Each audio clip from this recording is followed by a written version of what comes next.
Glasgow.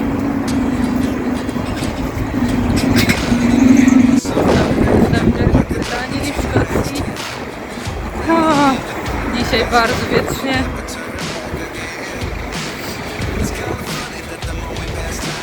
I od nowa muszę się uczyć, z której strony auto jedzie, żeby nie zostać przejechaną. No, nareszcie wyszło też słoneczko, więc jest troszkę inaczej. Kiedy pada, to tak to miasto jest takie trochę smutne i brzydkie. Ale jak wyjdzie słonko, to nie jest źle. Siedła w sklepie. Codzienne życie w Glasgow.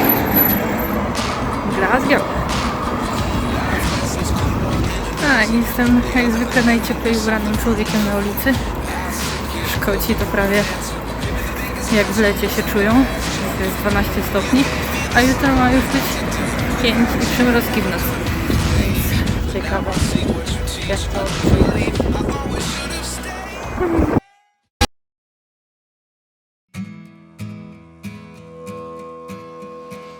I nawet nie wiem, kiedy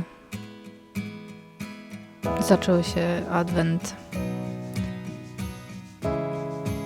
To miały być pierwsze święta Bożego Narodzenia, moje pierwsze święta poza Polską, poza domem. I też nie chciałam, żeby ten czas przeleciał mi przez palce, więc wzięłam się za robienie adwentowego wieńca.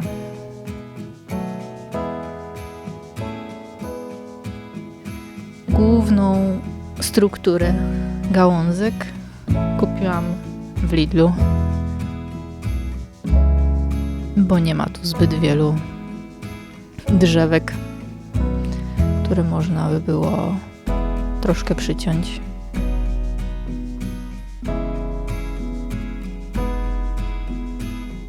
To miał być najkrótszy adwent.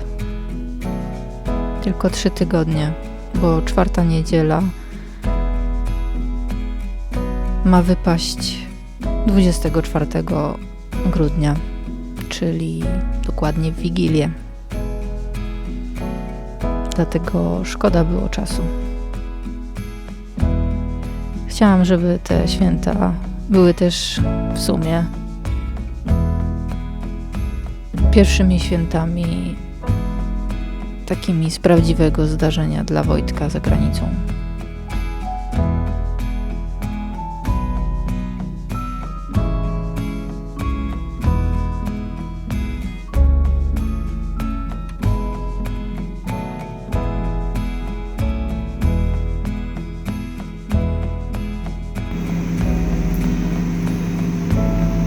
Śnieg w Glasgow. Marzyłam o tym. I idealnie, bo akurat w pierwszą niedzielę Adwentu zrobiło się biało.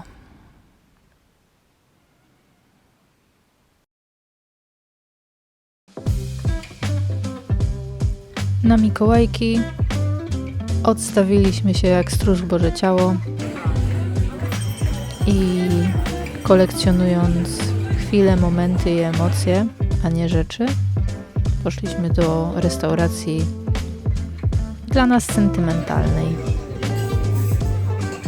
bo była to pierwsza restauracja, do której Wojtek mnie zabrał w styczniu, kiedy przyleciałam jeszcze jako koleżanka. Urocze miejsce, uroczy wieczór. Tak trzeba żyć. A nazajutrz dalsza część prac remontowo-organizacyjnych w mieszkaniu, żeby wszystkie nasze rzeczy, pamiątki, zdjęcia pomieścić. A przy okazji, żeby móc gdzie zawiesić lampki.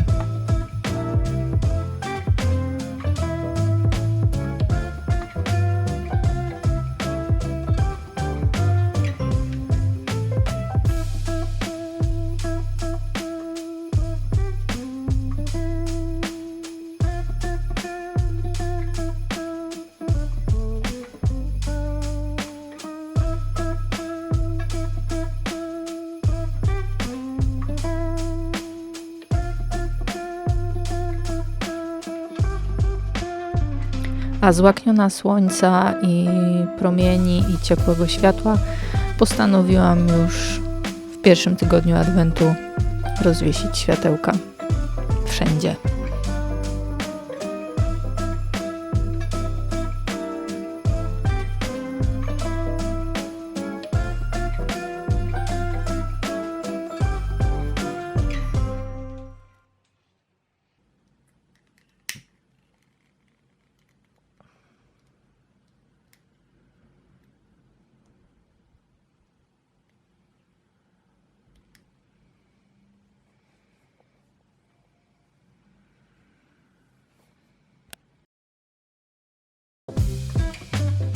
Mami choinki, uważaj.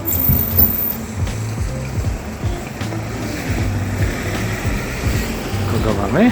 Choinkę. Chyba obcego w kokonie. Chcieliśmy mieć taką doniczkę, znaczy w doniczce, żeby później ją móc zasadzić, ale niestety strasznie drogie. A tę polowaliśmy za 20 funtów. Taka w miarę rozmiarowo dobra. I w ogóle trafiliśmy na mecz Celtic Glasgow. Wszyscy się emocjonują. Nie? Prawda. Ale na szczęście choinka jest.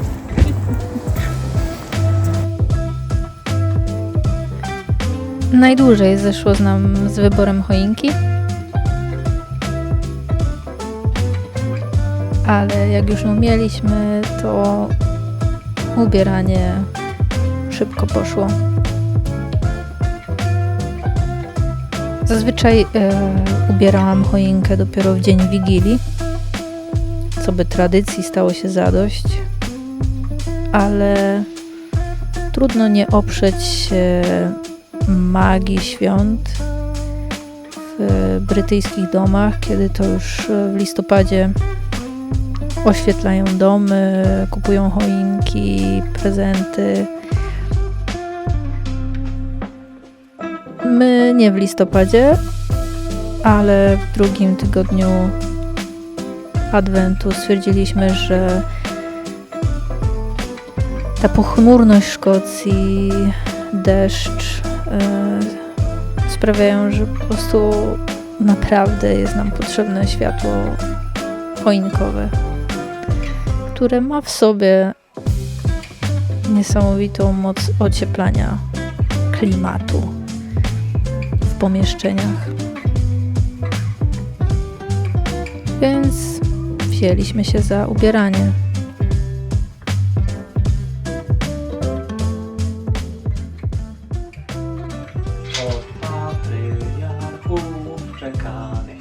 No już mamy prezent. A ja doceniałam najbardziej to, że robimy wszystko powolutku. Ostatnie podrasowywania aniołków. Nigdzie się nie spieszymy. Ubieranie choinki w Wigilię to zawsze był pośpiech, żeby zdążyć. A tak 2 tygodnie przed świętami już mamy dekoracje zrobione. I od razu jest przytulniej.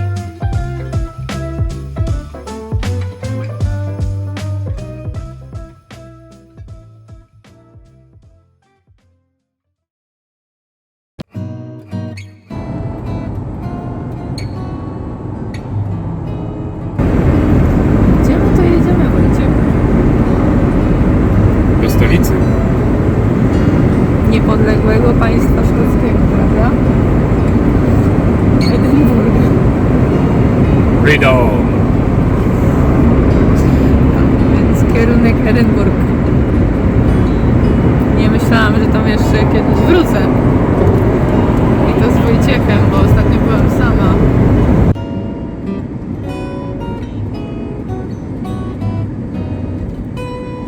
W grudniu ta droga do Edynburga wygląda zupełnie inaczej niż latem. Ale równie pięknie. A ja cieszyłam się, że mogę zwiedzić to miasto z Wojtkiem, bo rzeczywiście w styczniu go ze mną nie było.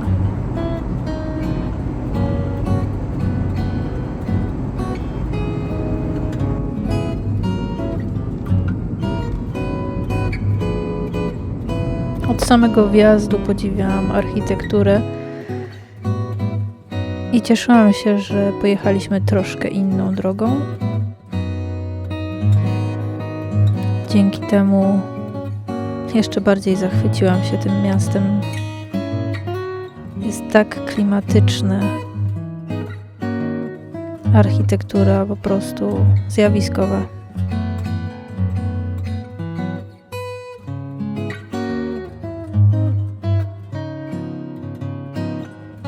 Przy okazji okazało się, że możemy spędzić trochę czasu na jarmarku świątecznym w Edynburgu, które było moim marzeniem.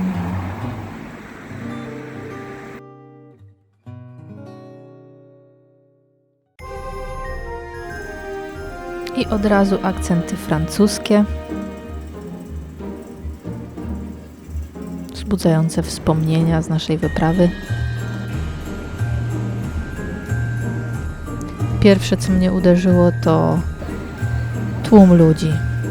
Kiedy byłam tu w styczniu, to nie było prawie nikogo.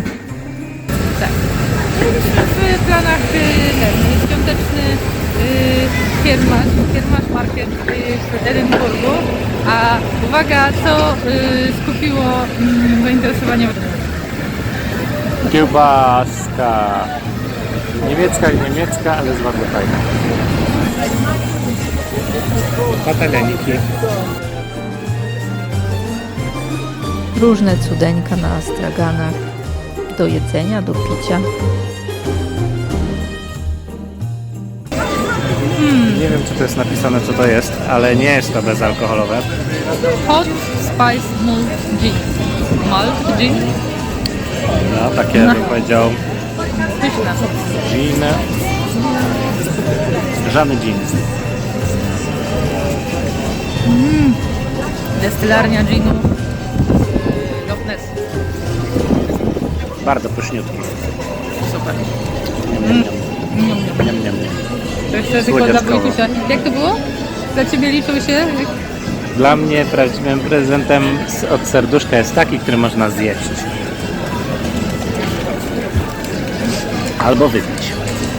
Stare mapy, a tu Polska.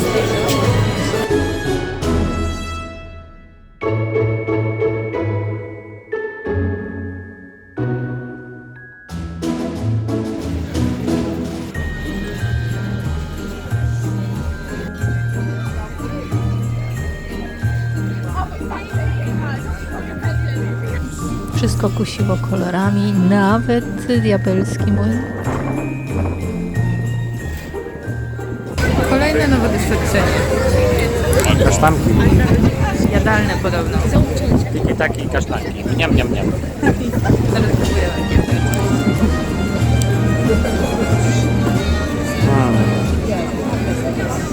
Dobra. Najbardziej można je porównać do ziemniaków z ogniska, no nie? Dobra. Ale ziemniaczki lepsze. Niam.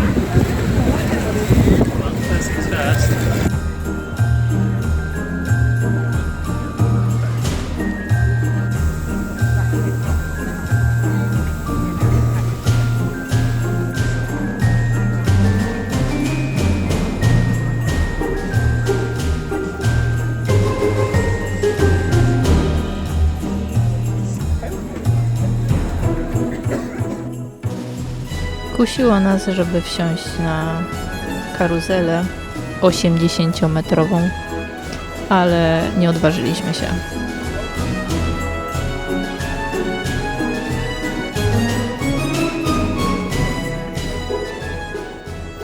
A wzgórze zamkowe prawie opustoszało. Wszyscy skupili się na jarmarku świątecznym na dole.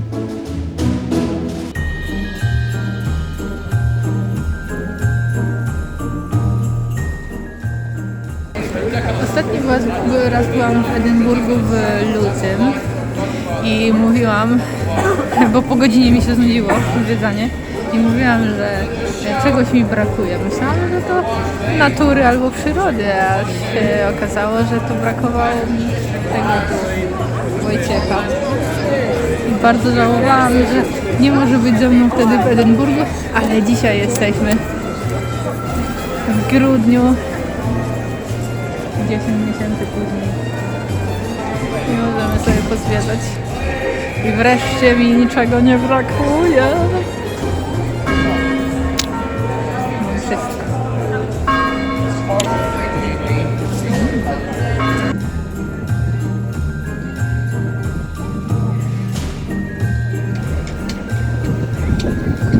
A, to jest kołzy pastor.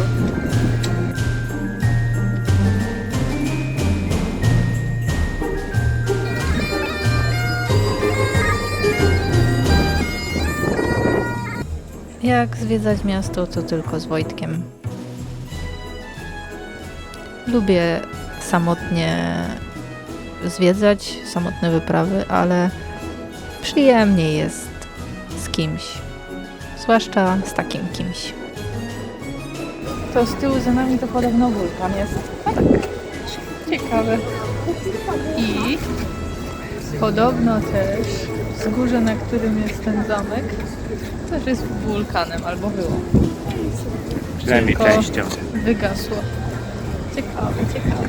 I zerodowało. No.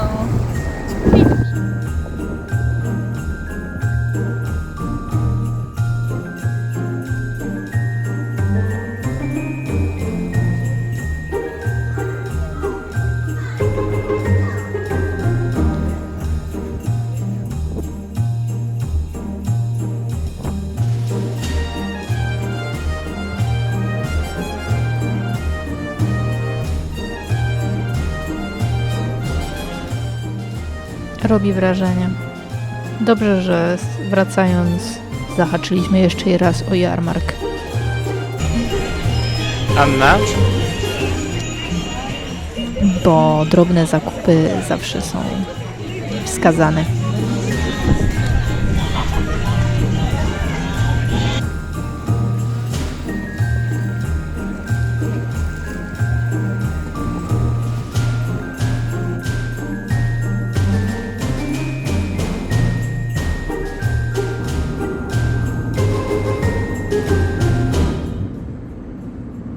Się cieszę, bo przyszła narzuta. Taka kapa po swoim też, zakrywająca kable i stojak.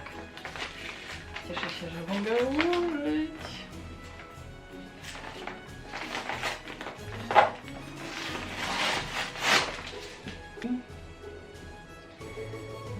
Więc tak, wykonanie, no takie sobie, więc nie dałabym tyle, ile dałam. Ale dobra, fajnie, że przyszło. To nie to samo, co moja owcza skóra z domu, ale będzie dobrze.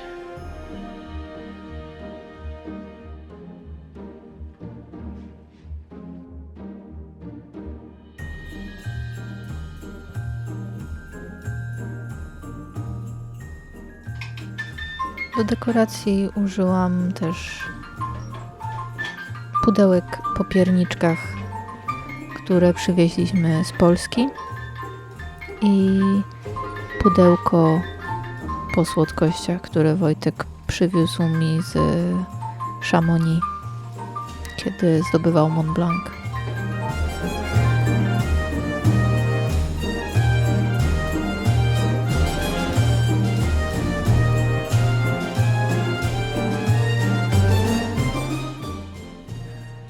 Dzisiaj chyba po tygodniu intensywnego deszczu i takiej typowo brytyjskiej, szkockiej pogody wreszcie wyszło słońce. Oczywiście jakiś tydzień po przyjeździe mieliśmy słońce jeszcze wpadające przez okna, czyli promienie dostawały się za sąsiedniego budynku przez nasze okno i było jasno, ale po tygodniu już słońce było tak nisko,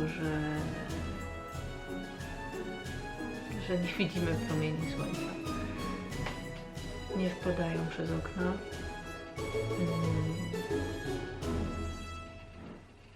No, niezwykle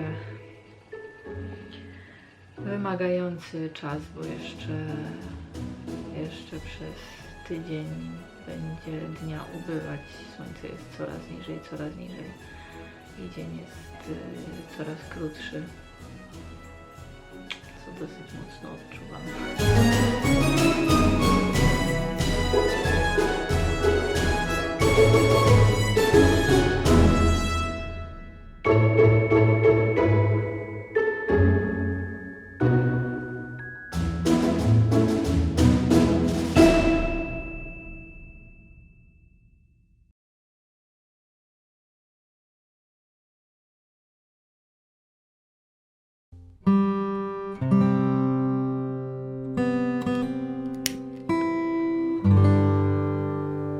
Trzeci tydzień Adwentu zaczęłam ogromnym zmęczeniem.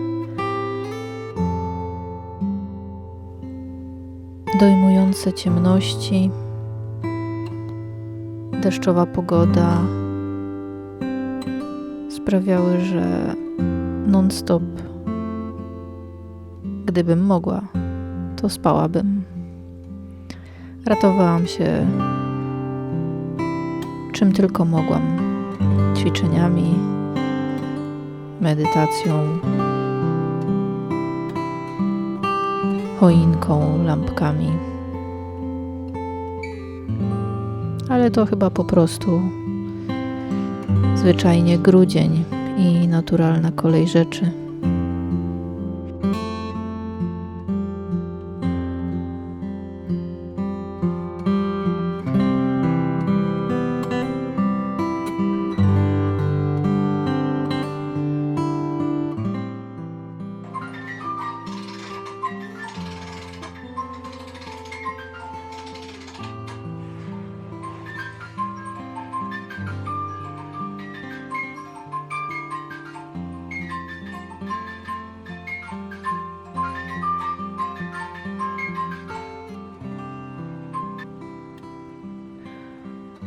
Godzina 8, a tu jest jeszcze ciemno. Kompletnie nie spodziewałam się, że chociaż powinnam, że w Glasgow na północy jest tak ciemno. Nie mogę się kompletnie przestawić. Tutaj dzień trwa 6, maksymalnie 7 godzin, ale większość dni upływa pod znakiem chmur i deszczu i to jest jeszcze gorzej znoszone przeze mnie. Czuję się strasznie ospała i nie mogę się zebrać rano. Tak jakby to był dopiero środek nocy.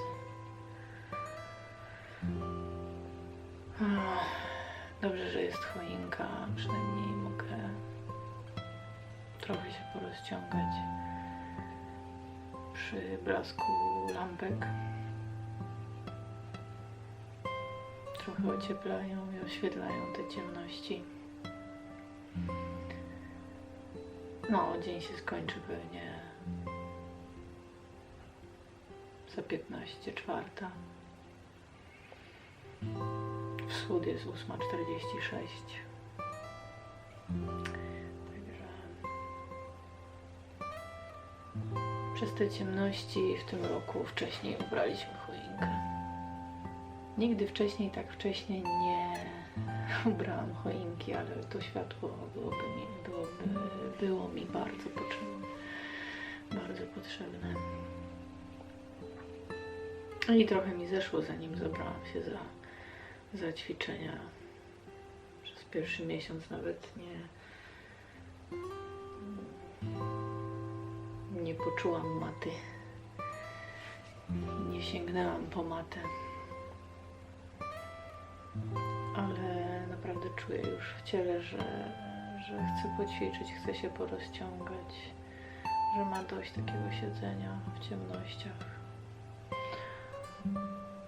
Więc staram się wstać wcześniej i zrobić ćwiczenia. Na szczęście już niedługo do świąt, a od świąt Bożego Narodzenia dzień będzie coraz dłuższy. Największy smutek dla mnie to to, że tu nie ma śniegu. Tylko raz był. Chyba 2 grudnia napadało trochę śniegu. Jak to, żeby zobaczyć biel i poczuć zimno, to trzeba jechać w góry,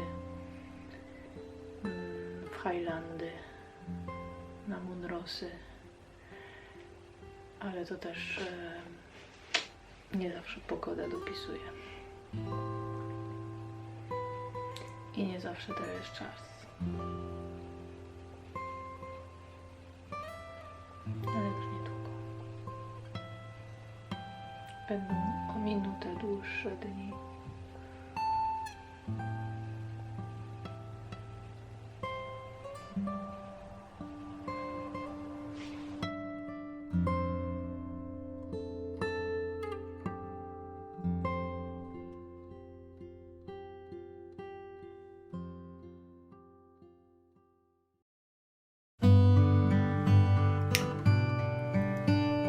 Czwartą niedzielę Adwentu i Wigilię zarazem mieliśmy spędzić bardzo aktywnie na rowerach w grudniu, ale rzęsisty deszcz pokrzyżował nam plany.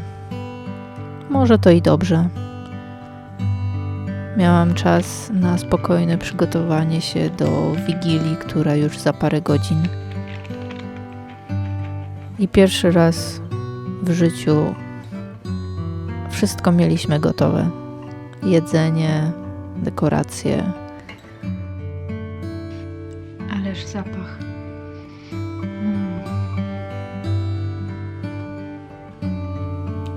Jeszcze tylko ostatnie szczegóły, ostatnie tradycje polskie.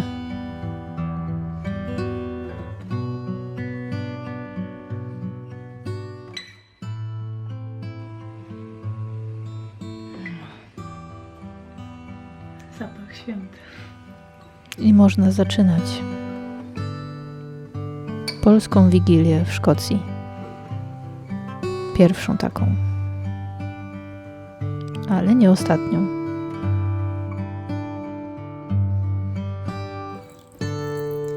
Danie numer 1. Uszka z barszczem albo barszcz z uszkami. Danie numer 2. Krokieciki z barszczykiem. No żeby nie było tak. I uwaga, Wojtuś zaszalał, z kawiorem. Astrachańskim oczywiście. Danie numer 3. Pierogi z grzybami i kapustą. Danie numer 4. Zupka grzybowa roboty Anny. Pierwszy raz robię. Danie numer 5 dnia następnego. Czyli łazanki z kapustą. Według przepisu Wojtka. A czemu dnia następnego? Bo nie daliśmy rady zjeść. Makowiec. Danie numer 9. Danie numer 6. Kasza pęczak z grzybami. Danie numer 7, czyli łosoś zamiast karpia. Drugi dzień świąt.